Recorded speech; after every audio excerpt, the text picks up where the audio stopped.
Crónicas de Banqueta presenta cápsulas de historia bien cargadas con Pati Guerra y Arturo Trejo. Hola amigos, ¿qué tal? Pues ya estamos en un episodio más, la segunda parte del general Porfirio Díaz con el escritor Pedro J. Fernández, aquí en cápsulas de historia bien cargadas. Nuevamente gracias, Pedro. Muchas gracias. ¿En qué nos quedamos? Ya habíamos visto un poco la vida de Juárez, de Díaz. Así a grandes rasgos, sí. A grandes rasgos. Y pues lo suyo dicen, lo fuerte era la milicia. Muchas batallas participan, ¿no? Muchas batallas y es muy buen general, a pesar de que no fue al colegio militar, sí tiene muy buena destreza en el campo de batalla. Y se vuelve o sea, tenemos esta idea un poco romántica de que no perdía batallas, de que nunca perdía, pero la verdad es que sí perdía y sí perdía. Tiene momentos en los que casi se muere, una vez tiene una bala ahí metida, pero pues al final sí resultó ser muy, muy exitoso y va ascendiendo en el ejército hasta llegar a general de división. ¿Y quién le da ese grado? Pues Juárez. Juárez le da los rangos. Exacto. Y de ahí ya él... Bueno, ya había sido diputado, 2 veces presidente interino, pero ¿cuándo se lanza así ya a la política? ¿O lo lanzan? O sea, a diputado lo lanzan, pero ya que quiere ser presidente, ya él se lanza. Entra a las elecciones primero con Juárez y pierde, ¿verdad? Sí, también había sido gobernador de Oaxaca, pero pues decide ya lanzarse a la presidencia justo después del Segundo Imperio, de la Segunda Intervención Francesa, y es donde Juárez le gana. Y entonces Porfirio se retira a la Noria. Le regalan la Noria, así como de... Exacto. Sí, así como de... Vete a estar a la Noria, a estar tranquilo. Y pues Porfirio tiene miedo de que porque Porfirio cree que le hicieron un fraude electoral y tiene miedo de que le vuelvan a hacer otro fraude electoral. Y entonces se dedica esos 4 años que duraba la presidencia, pues a juntar armas y a hacer pólvora y todo lo necesario para hacer una revolución y a cartearse con amigos que están en contra, amigos importantes, políticos que están en contra de Juárez, porque en las siguientes elecciones, cuando Juárez vuelve a ganar, ya Porfirio lanza su plan de la Noria, justo con la frase sufragio efectivo, no reelección. Ya, precisamente que es la que le falla. Llega con esa frase al poder y se va con esa frase del poder. Exacto. ¿Díaz era empático con la gente en ese momento? Era empático con sus amigos, con sus compañeros de armas. En la primera presidencia los pone en el gabinete y luego pues ya entiende que no siempre el amigo es el mejor político. Así que pues opta por ya poner candidatos, bueno, que sepan qué onda con los respectivos partidos. Pero sí, a sus amigos sí los cuida y les ayuda con negocios y todo, pero nada más entiende esta parte y él siempre fue muy claro, en políticas no hay amores ni odios y los amigos no siempre son los amigos, entonces sí, pero con sus reservas. Él empieza, pues entonces con su primera presidencia haciendo las cosas como bien. No, de hecho su primera presidencia fue muy mala. Es entre el 76, del 76 al 80 es una muy mala presidencia, es cuando tiene a sus amigos en el gabinete, no logra reconocimiento internacional, no logra la estabilidad, es cuando se da el incidente de Mátalos en Caliente, o sea, es una muy, muy mala presidencia, pero sienta las bases para lo que viene. Ya está haciendo como esa experiencia. Sí. Para volverse a reelegir. Sí, y es cuando le dejas la presidencia a su compadre Manuel González durante 4 años. Y él justamente en esos 4 años se va de gobernador a Oaxaca, se casa con Carmelita, cambia su vida en esos 4 años para que cuando regrese en el 84 él ya está afrancesado, ya tiene otra imagen pública, ya Manuel Romero Rubio le está ayudando con la política, ya tiene un gabinete armado donde cada persona que conforma la secretaría es experta en su tema, o sea, es diferente. El Porfirio que se va en el 80 se ve todavía muy novato, y el que llega en el 84 ya es un político con un proyecto completamente armado. Ahí con su primera esposa, que era parte de su familia, ¿no? Era su sobrina carnal. Y siempre, pues, más chicas que él. Sí, las dos de 17 cuando se casan. Lo que pasa es que, claro, cuando se casa con su sobrina, pues él tenía 37, ella 17, son 20 años, que bueno, para los estándares de la época no está tan... Sí, no era. Sí, mis abuelos también tienen una diferencia de 20 años. Ajá. Pero ya cuando se casa con Carmen, pues él tenía 51, tenía 51 y ella 17, ya sí, la diferencia ya era bastante. Que ese era como el tema con el suegro, ¿no? Que era, en principio, enemigo de Díaz, ¿no? Del gobierno de Díaz. Sí, porque era la mano derecha de Lerdo. Sí. Y después ya como que piensa y dice, no, creo que sí me conviene tener un yerno. Sí. ¿No? Sí. Esa parte. Y antes de que se me olvide, porque Pedro también participaste en el guión de los 41, ¿no? No. ¿No? ¿Ni has escrito acerca de los 41? Bueno, está en el libro, ajá, sí aparece el baile de los 41. Me gustaría escribir una novela que tenga el baile de los 41. Creo que hay información que podemos rescatar y podemos escribir una novela, pero no. Ni participé en la película ni me gustó la película. Yo fíjate. No, pues es que también fue muy... Se inventaron muchas cosas. Y lo malo es que luego la gente se va con lo inventado, o sea, pega más que lo investigado y lo estudiado. O sea, fuera de la relación amada con Nacho de la Torre, creo que el resto sí es mucha invención. Pero bueno, y entonces se casa ya con Carmen. Se casa con Carmen, que por cierto, hablando de amada, tenía la misma edad que su hija. Sí. Sí. Pero bueno, al menos Amada y Carmen se vuelven grandes amigas. Y Porfirio y Manuel Romero Rubio también. Entonces al final, pues, todo quedó en familia. Sí. Se acomoda. Y entonces el suegro entra dentro del gabinete de Díaz, ¿no? Sí, es el secretario de Gobernación. Es la mano derecha. Es el nepotismo completamente. El secretario de Gobernación sea tu suegro. Bueno, él hacía sus gabinetes a modo también. Sí, y era muy bueno armando gabinetes porque subía gente, bajaba gente, estaba midiendo como la popularidad de los políticos para moverlos aquí y para allá. Cuando a alguno les crecía mucho, le estorbaba, le ponía a alguien más popular enfrente, o lo mandaba de gobernador a algún lado, lo mandaba de embajador. O sea, Porfirio siempre tenía que ser la figura central de todo, y él manejaba todas las piezas de su conveniencia. Yves Limantour también formó parte importante, ¿no? Sí. O sea, lo tenía también a modo. Su último secretario de finanzas. Y él arregla, o sea, refinancia los créditos, quita las alcabalas, logra el primer superávit, que no sé si ha sido el único, el primer superávit de la historia de México. Logra la estabilidad económica que no se había tenido desde 1810, o sea, tardamos prácticamente 80 años en lograr una estabilidad económica que se perdió con la independencia. Sí fue muy inteligente en la parte económica, pero cuando quiso ser presidente, fue el mismo año que Bernardo Reyes quiso ser presidente, y entonces lo que hizo Porfirio fue ponerlos a los dos a que se estorbaran y se pelearon entre ellos. Elimina a Bernardo Reyes y la imagen de Limantour queda muy lastimada, y entonces Porfirio se queda con todos los votos. En esta parte sí era muy bueno, muy inteligente, muy estratega. Y entonces a cada uno lo premia, ¿no? A Bernardo Reyes le da la gobernatura de Nuevo León, y pues a Limantour le da más responsabilidades para que sea más popular. ¿Por qué sientes que se quedó tanto tiempo? O sea, terminando la independencia, en México era inestable completamente en tus gobernantes. Sí, es lo que yo digo. En los primeros 50 años hubo más años que presidentes, así tal cual. Sí. Y entonces, llegando él, siento como que fue la figura, pues bueno, es que en cada parte que pedimos un gobernante o se requiere un gobernante, sentimos que ese es el bueno. Y siempre fallamos. Y vamos a seguir haciéndolo porque, pues, de todos modos, Sí. Son humanos y tienen cosas buenas y cosas malas.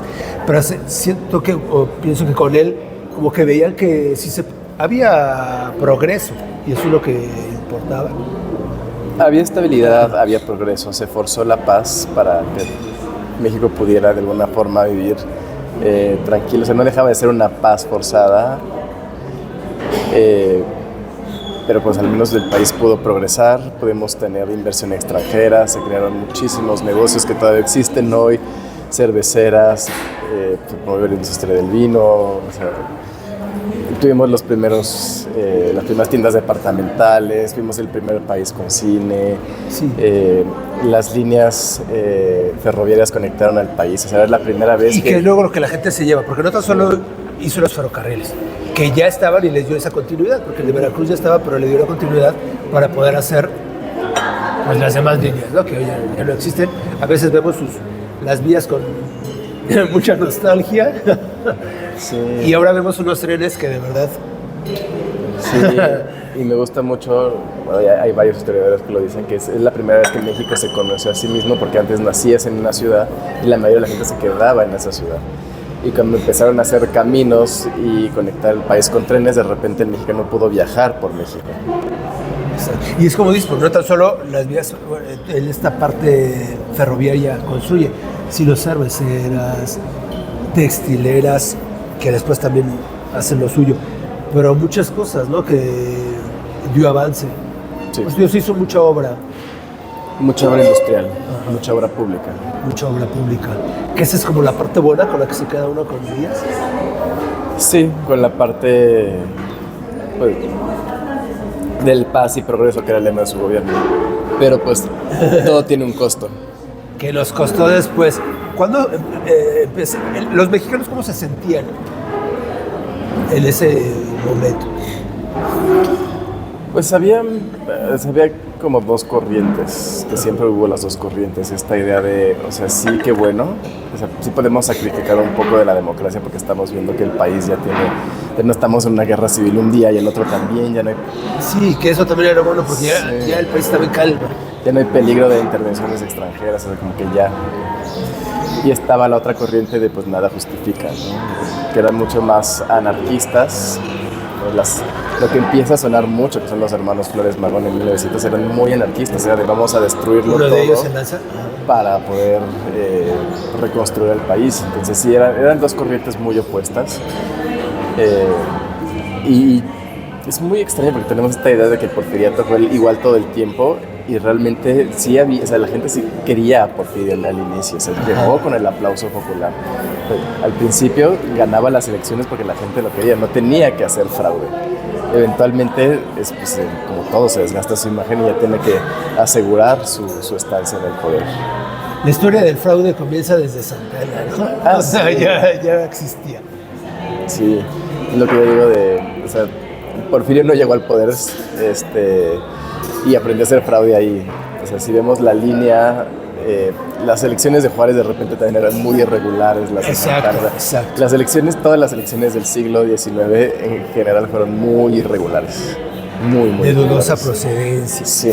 Existió mucho, bueno, hoy llamado clasismo no existía, por ejemplo, el contexto era otro, pero sí la división de estas clases sociales en el porfiriato. Sí, había una división muy clara, esta idea de que había colonias que eran para cierto nivel de gente, las colonias populares generalmente tienen que salir o cierto grupo de personas tienen que estar fuera de la ciudad, los grupos indígenas cuando les tienen que entrar a una ciudad importante los hacían vestirse de levita, o sea, pantalón y camisa, o sea, era o sea, sí había una distinción de ¿O llamado clasismo? Sí. Sí, pero en ese momento era cómo tratas a la ciudad, o sea, pero, la ciudad tiene que verse bonita siempre. Que eso es lo que él hizo, ¿no? Un poco embellecer la ciudad, embellecer el país, como que en todos los aspectos, ¿no? Sí. O sea, tanto en las calles, avenidas, edificios, construcciones, las que vemos hoy, por ejemplo, en el centro histórico, como en la misma vestimenta. Sí, o sea, era arreglar casas, arregló la Alameda, o sea, que todo fuera bonito, que estuviera a la altura de Y en ese entonces presupuesto había, porque digo, pasó la reforma, no es tan barato, campos elíseos, tantos palacios, o queriendo tener tantos palacios. Había mucha inversión para todo eso. Entonces, a veces sí, de repente algún empresario ayudaba o daba el dinero a cambio de algún otro favor político. Esto de poner, por ejemplo, las cigarreras, de traer hasta hacer una colonia para los empleados y para hacer toda una pequeña ciudad dentro de la ciudad, ¿no? Sí. Nunca faltaba el empresario de te doy el dinero para que hagas el monumento, pero ayúdame a expropiar estas tierras porque me interesan para mi hacienda. Iban a buscar al presidente cuando tenían algún problema con los peones que se iban de las haciendas o cuando les se le control la tienda de Ray. Entonces como que era una relación simbiótica entre el gobierno y el poder político y el poder económico que no siempre beneficiaba al empleado. Había, por eso digo, gente que lo quería porque se decía que era pues como que la gente que más tenía poder adquisitivo y pues los pobres no, porque no. Yo creo que aún esa división existe y se sigue viendo, ¿no? Sí. Pero al mismo tiempo era un presidente que hacía muchas fundaciones caritativas, carmelitas, estaban muchas instituciones caritativas, abría muchas escuelas. No es que descuidara las clases bajas, simplemente no les prestaba la misma atención porque se iban muchas escuelas en zonas rurales. Le escribían de todo el país y ahí están las cartas de las fiestas del centenario donde pedían un pupitre, pedían un burro, pedían un pizarrón y Porfirio los ayudaba. O sea, no es como que los dejara ahí abandonados. Entonces, como que sí. Estas fiestas del centenario fueron pues súper nombradas, ¿no? Y los convites a las fiestas que se hacían dentro del palacio. Ah, sí. Porque ahí están hasta los menús y lo que se servía. Lo que se servía, los menús de 5 o 6 tiempos, los vinos eran los vinos más caros del mundo, se recibía embajadores. Siempre le gustaron los vinos, ¿verdad? Le gustaba más el tequila, ¿sí? Y el mezcal. Como oaxaqueño que es. Como buen oaxaqueño, pero también tomaba jerez, tomaba coñac y tomaba vino. Siento que es más por influencia de su esposa.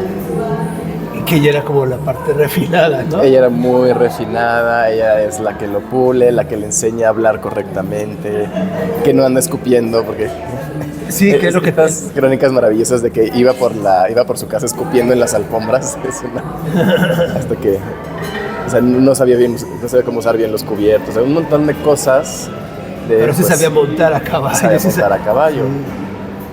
Entonces Carmelita lo educa y lo refina y entonces por eso la imagen que tenemos de su primera presidencia es un Porfirio y el que llega a su segunda presidencia es otro totalmente. ¿Cuándo empieza a notarse como ese cambio ya que la gente ya no quería tanto a Porfirio o él empezó a hacer cosas ya no tan buenas? Yo creo que el cambio se nota en los últimos años, creo que en los últimos 3 o 4 años del ya cuando sí se siente... Es cuando tiene el atentado, y cuando empiezan a publicar los Flores Magón, ¿no? O sea, como que los primeros 15 años estuvo bien, la gente lo quería y todo, y de repente ya se quedó ahí, ya que los jóvenes querían participar en la política, de repente se vuelve mucho más virulento con todas estas publicaciones de oposición. Que ese es también hoy en día esta parte de la prensa que se está sufriendo, ¿no? Sí. Y él hacía lo mismo con este tipo de periódicos. O sea, si ibas a hablar de mí, ibas a hablar bien. Y entonces, sí, amigos de toda la vida que eran periodistas, de repente lo critican y él los encierra. Bueno, los manda a encerrar unos días para que aprendan a respetarlo. Entonces empieza a dar ese quiebre con la prensa, que de todas maneras, o sea, Porfirio siempre se burlaron de él. Hay un libro que se llama En el país del llorón de Icamole, donde se recopilan las caricaturas de su gobierno y, o sea, se ve toda la crítica que se hizo siempre de él. O sea, fue un presidente del cual se burlaban mucho por su aspecto y por su forma de gobierno durante sus 34 años. Y vemos que no era solamente la prensa que le aplaudía, así siempre tuvo... Y dentro de esta prensa que le aplaudía tenía a sus favoritos, ¿sí? tenía sus favoritos y como buen presidente que todos lo han tenido, pues también tenía los medios que él financiaba y periodistas que él financiaba, entonces claro, o sea, el imparcial era todo menos imparcial. No era tan imparcial. Entonces él lo funda y él lo mantiene. Sí, sí. Pero hay muy buenas notas ahí, ¿eh? Fuera de Díaz, hay algunas notas increíbles. A veces me he basado mucho en el imparcial. Y ya empieza a sentirse como el dictador él o la gente ya lo empieza a ver ya como esta... Sí, es como se empieza a volver lejano a la gente. Es cuando ya no visita tanto los pueblos, cuando ya se le ve viejo, cuando ya pierde la conexión con Pero esa también gente. por la edad, ¿no? Ya envejece y ya... Un poco porque envejece y un poco también porque envejece en el poder. Sí. Y entonces llega un punto en el que no solamente envejece él, envejece su gabinete, envejece los gobernadores y toda la clase política. Y uno ve las fotografías de entre 1900 y 1911 que se empieza ya a caer todo el porfirismo. Y todos los gobernadores, los diputados, todo el gabinete, todos son ancianos. Sí, ya sí. Sí, de todos alrededor de 80 años y ya... Sí, o sea, todos se ven desgastados, se ven con canas, todos se ven viejos. ¿Cuántos años tenían los hermanos? Los del otro periódico. A los hermanos Flores Magón. Los Flores Magón. Eran mucho más jóvenes. Sí, eran mucho más jóvenes. Sí, no, toda esta clase política que empieza, quiere ser clase política que empieza a luchar en contra de Porfirio y que se une a la revolución, estaban en sus 20s, 30s, contra una clase política que estaba en los 80s. Hay una diferencia de 50 años. ¿Cuánto tiempo atrás, y hasta el estallo, cuando estalla la revolución, se dio? Como ¿cuánto tiempo le dieron o cuánto tiempo bastó para que el pueblo o la gente dijera ya hasta aquí Porfirio y ya vamos a hacer algo? Pues fue muy lento porque Madero llama a luchar. O sea, el plan de San Luis se distribuye en octubre es muy raro. O sea, las fiestas son en septiembre del 1900. En octubre se distribuye el plan de San Luis para que se levanten en armas en noviembre. Y las primeras semanas son muy lentos los levantamientos. Son levantamientos aquí y allá, como que no hay nada planeado. O sea, cuando Porfirio tenía una revolución, planeaba los levantamientos. Como que Madero, siendo el ingenuo que era, o sea, llamó al levantamiento de armas y a ver quién le hace caso.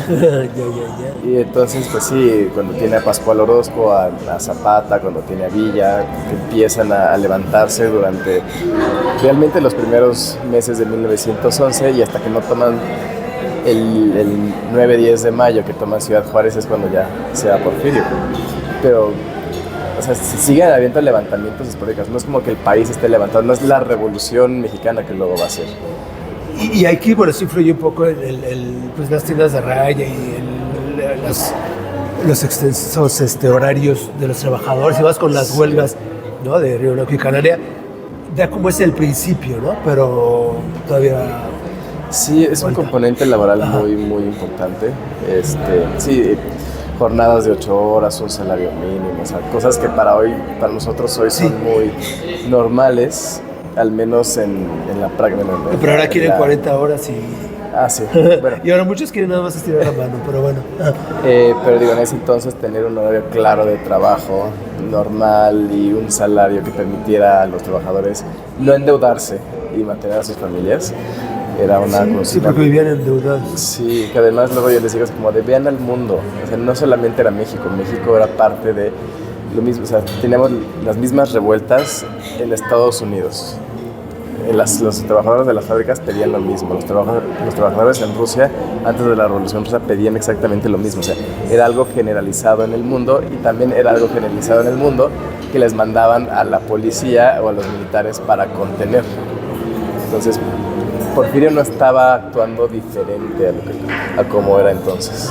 Pues ahorita lo vemos a distancia y decimos, no, pues sí, se excedió en enviar a los militares, al menos en Río Blanco, porque en Cananea fueron los soldados norteamericanos justamente los que contienen. Entonces era cómo aplacas a estos empleados, porque la prioridad es que la industria funcione. Exacto. Que no hay que perder, por ejemplo, cada época su propio contexto. Hoy sí, por supuesto no es, lo ves de diferentes formas, ¿no? Sí, esto jamás podría ocurrir. Exacto. pero fácil. ¿Qué ves? Entonces estas partes, vamos con lo esencial. Hay un poquito también antes, para no perdernos, este mito, la leyenda de que su cumpleaños era el 15 de septiembre, cambia el grito, ¿no? Y ya lo habíamos visto, pero es puro mito, pura leyenda. Ah, sí, es pura leyenda. O sea, y la gente sigue creyendo. Y lo sigue creyendo porque es fácil creer algo que... Nos gusta más esta parte novelizada y romantizada, ¿no?, de la historia. Nos gusta ver el ego del dictador, o creer en el ego del dictador. Entonces, o sea, sí era un gobierno que se centraba en el ego de un hombre, como ha habido tantos en el país durante muchos años. Pero en ese caso, pues no, cuando él llegó al poder, pues ya se celebraba. O sea, Juárez lo celebró el 15, Santana lo celebró el 15, Maximiliano celebró el 15. Lo que sí aprovechó es decir, después del grito, pues hago mi cena de cumpleaños, que eso... Que esa era tradicional también. Sí, o sea, más bien lo que él incorpora es que haya una cena después del grito, porque pues era su cumpleaños. O sea, literal quería celebrar su cumpleaños y coincidía con el grito, nada más. Sí, exacto, sí, exacto. La parte buena, entonces, como las que nos quedamos con Porfirio. Yo creo que era un hombre que entendía bien la política, que se preocupó por la cultura, se preocupó por el progreso, por conectar al país, por mantener una estabilidad, aunque haya sido forzada, social, económica, y eso permitió que México dejara atrás el siglo XIX y que entrara por primera vez a la modernidad. Sí estoy de acuerdo con Juárez, cambian las leyes para entrar a la modernidad, pero quien logra ejecutar esas leyes es Porfirio. O sea, sin esa pareja no, sí. O sea, no tendríamos el México que tenemos hoy, para bien o para mal, porque también la parte negativa es que también heredamos muchos vicios de ellos dos. O sea, cuestiones como el tapado, el dedazo y un montón de situaciones que venimos arrastrando durante todo el siglo XX y el siglo XXI. Pues también son justamente tanto de Juárez como de Porfirio. Cómo manipulaban la política a su conveniencia, son muy parecidos los dos. Lo que le tocó a Porfirio, el cambio del siglo XX que no pudo entender, pues sí, toda esta parte de represión, de no ver a los pueblos. Quizás, o sea, sí se preocupó por la educación, quizás se pudo haber preocupado más, aunque sí fundó escuelas, se preocupó de que por primera vez hubiera un intento de que hubiera escuelas para mujeres, que hubiera publicaciones de mujeres. O sea, había un progreso en todos los sentidos, pero quizás no era el necesario. Y pues al final eso le pasa factura, ¿no? Pues como les digo, vean qué país recibe Porfirio. Sí deja un país con marginación y analfabetismo, pero recibe un país con más marginación y analfabetismo. Y la revolución no va a aliviar ninguna de esas dos, por cierto. De todos modos, ¿no? Pasó lo que pasó y creo que no fue mucho ese cambio. Sí. Es otra parte también, digo, del contexto, porque era un México que se iba formando y como habíamos dicho al principio, la parte de quien quien representaba en ese entonces el presidente, pues también era incierto, no sabíamos cómo era el que iba a gobernar, ¿no? Ni él, qué tenía que hacer con un país así que apenas comenzaba, porque pues recién comenzaba, o sea, no era... Sí, o sea, y él se encarga de formar una identidad nacional. O sea, es el primero que dice, con México a través de los siglos, por cierto, es el primer intento, digamos, a recopilar nuestra historia, vamos a formar una narrativa que sea nuestra historia. Él empieza como a ver esta parte nacionalista. Sí. Es que entendió que se necesitaba un nacionalismo para que México empezara a verse como un solo país. Porque antes eran como regiones. Exacto. Y él dice, cada estado por su cuenta. Sí, y México tiene que verse como un país. Entonces él se aprovecha del nacionalismo para crear esta idea de México. Esta parte egocéntrica de él, de las medallas que se ponía y demás, ahí fue cuando... Sí. Eso digo que a veces parece arbolito de Navidad. Es que hay unas fotos donde, sobre todo las últimas fotos donde ya no era excesivo. Sí. Y hay unas infografías maravillosas donde te dice qué significa cada medalla y dónde lo ganó y todo. Pero sí, o sea, ya era... O sea, no. ¿Pero todas se las ganó o ya se mandaba a hacer algunas? No, algunas fueron premios o reconocimientos de otros gobiernos. Entonces tenía las que ganó en el campo de batalla y los reconocimientos de otros gobiernos, pero al final, o sea, no había necesidad en sus últimos años de gobierno de retratarse con tantas medallas. O sea, era como para darse importancia, pero ya no las necesitaba. Sí, exacto. Ama tanto al águila que lo pone, es el emblema, lo hace suyo, ¿no? Y en cada monumento, en cada lugar, Bellas Artes, en todos lados existe esta águila. El águila, sí. El águila que además hay ligeros cambios, pero pues es el águila juarista y luego la águila porfirista, entonces sí. ¿El crea su propia bandera o no toma la que ya está? Pues durante el siglo XIX se van haciendo pequeños cambios, sí, o sea, pero son ligeros cambios pequeños que luego uno, cuando ve la progresión de banderas, ves entre una y otra y es así como de le cambiaron un poquito a la pluma aquí o cambió un poquito la forma de la serpiente, sí. Pero o sea, al final son cambios muy pequeños, entonces sí le tocó uno de esos pequeños cambios. Sí, sí. ¿Y al final ya se volvió muy autoritario o ya lo era?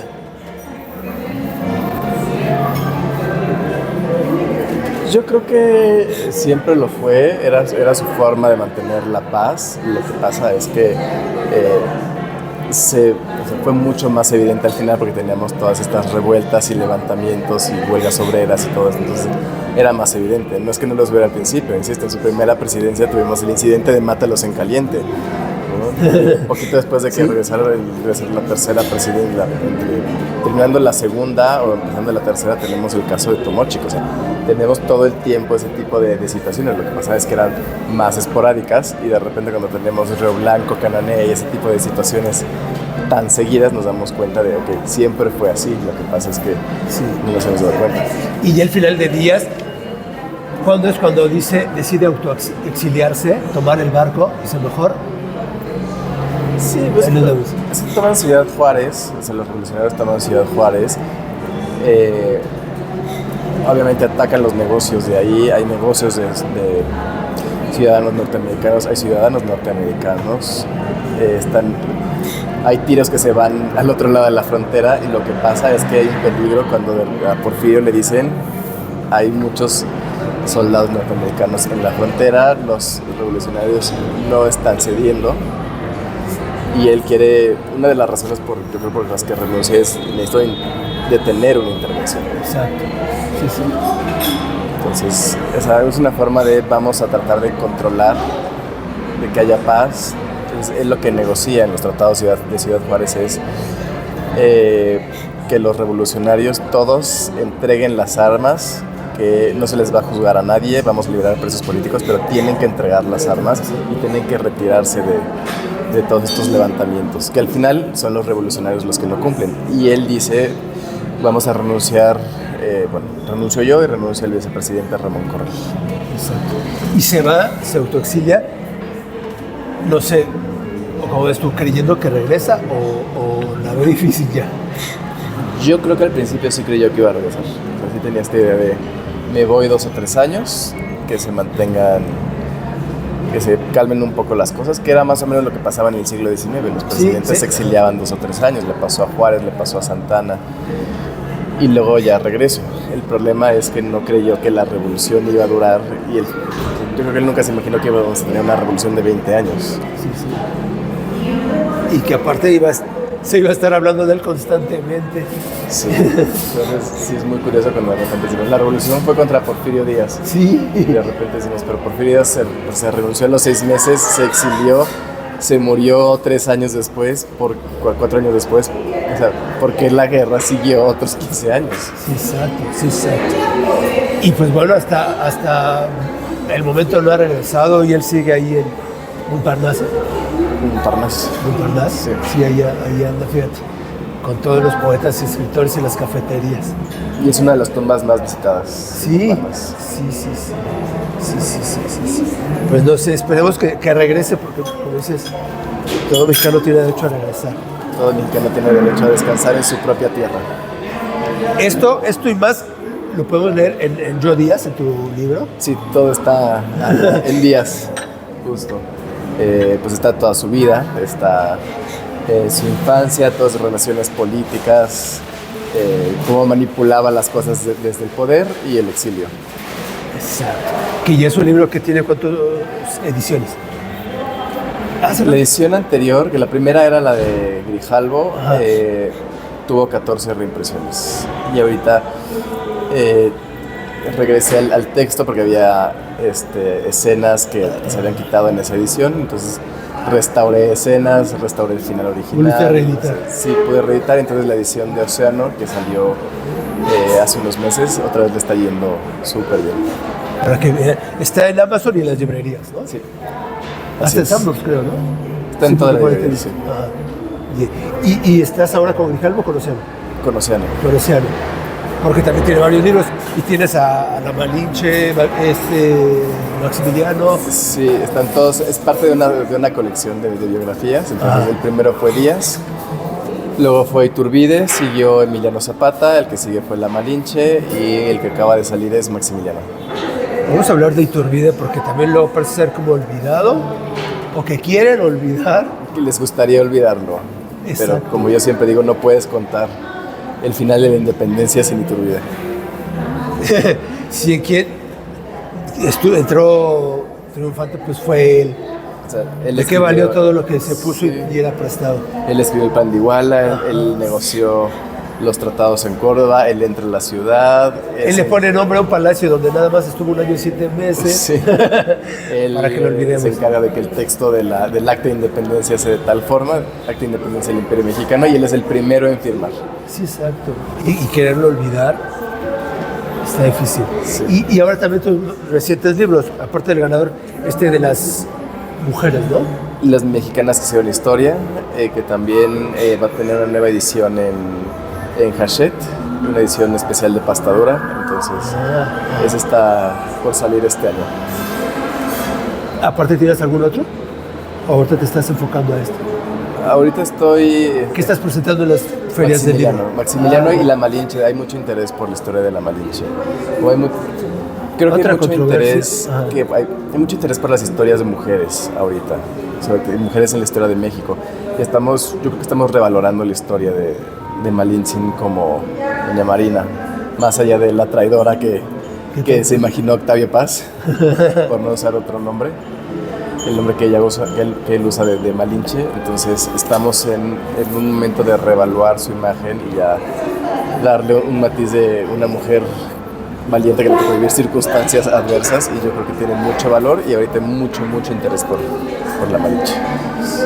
No sé, digo, no somos psicólogos, pero ¿a qué crees que se debe este tipo de cosas de no querer a Cortés, a La Malinche, a todos estos personajes?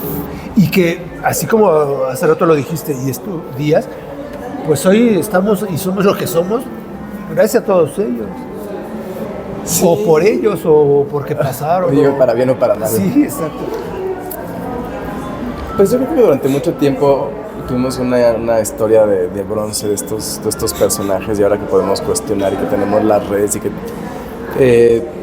en internet podemos meternos a revisar cantidad de artículos de historiadores tanto de México como de extranjeros sobre estos personajes, estamos descubriendo otra vez quiénes son, o historias que no conocíamos, o el chismecito histórico que de repente está ahí. Entonces estamos revaluando muchas figuras, y eso es muy interesante, sin la historia de bronce. Exacto. Y sin el discurso político. Exacto. Sí, sin pensar que son héroes o villanos, buenos o malos, simplemente seres humanos, ¿no? O sea, como siempre lo hemos dicho. Habría que estar nosotros de ese lado, ¿no? También, porque luego también, o sea, la historia es que la cuenta de los que están de ese lado, de este lado, ¿no? Y la que es la real, como dicen. Pues sí, después es que ahora estamos descubriendo una tercera visión, creo que es un poco más aterrizada. Sí. Que no está cargada de tantos dogmas. O a lo mejor unos están creando sus propios dogmas. Siempre todos los partidos políticos y gobernantes crean sus propios dogmas históricos, siempre. A Pedro también lo pueden visitar en las redes sociales, ¿no? Estás, aparte de como Porfirio Díaz. Sí, yo estoy como Pedro J86. En Twitter y en Instagram, y en Facebook estoy como Pedro J. Fernández, escritor. Que es ahí como bueno, vas anunciando dónde vas a estar, ¿no? Sí. Porque has estado súper ocupado con las ferias de los libros. Sí, ahí siempre anuncio cuáles son las siguientes ferias. Ahora estuve en Tijuana, en Mérida, en Orizaba, en Jalapa, en León, en San Luis Potosí. Entonces sí he estado viajando por todo el país. Entonces ahí estamos por cerrar más fechas en otras ciudades y ahí las voy a ir poniendo. Para estar atentos y para que compren sus libros y para que pues vean todo lo que pones en las redes. Que ahora es como esta forma también buena y mala, ¿no? De enterarnos de las cosas. Porque ni todo es verdad ni todo es mentira. Ah, sí, hay de todo. Hay que también investigar uno, hay que echarle ahí... No quedarse con el tweet. Exacto. Dice por ahí, siempre hay que quedarse con la duda, más bien, y nosotros investigar. Exacto. ¿Será cierto o no será cierto? Siempre hay que cuestionar. Siempre hay que cuestionar. Gracias, Pedro. Muchas gracias. De verdad, muchísimas gracias. Y pues a lo mejor te volvemos a invitar a que esté Pati, que le mandamos saludos, con algún otro personaje. Va. ¿No? Con Iturbide a lo mejor, porque sí, a veces hay quienes quieren olvidar, ¿no? De Santana, por ejemplo, ahora muy reciente de Díaz Ordaz, ¿no? Sí. Y hay que olvidar de otros que debemos de olvidar.